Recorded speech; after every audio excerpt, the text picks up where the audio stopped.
סשה בקריירה שלו היו שידוכים מוצלחים מאוד עם מבצעות, ותסלחי לי נוסיה, אבל לאחד מן השידוכים האלה אני אחראי במידה לא מבוטלת. יום אחד שמעתי אצל סשה,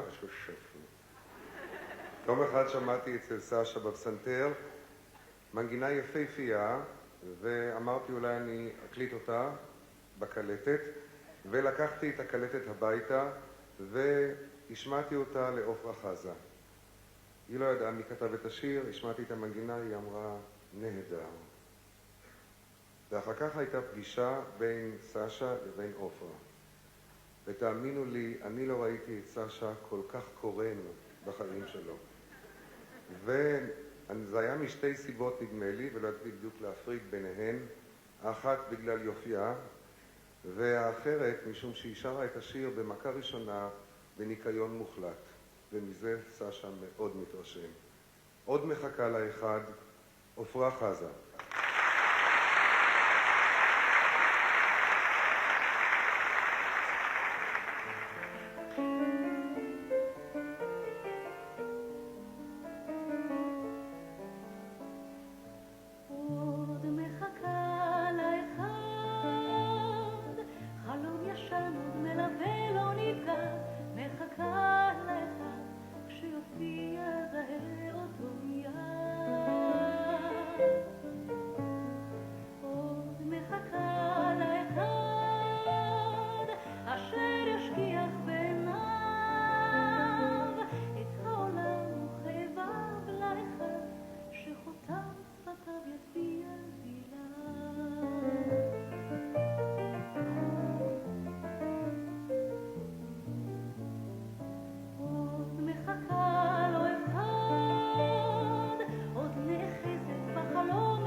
תודה לעופרה חזה.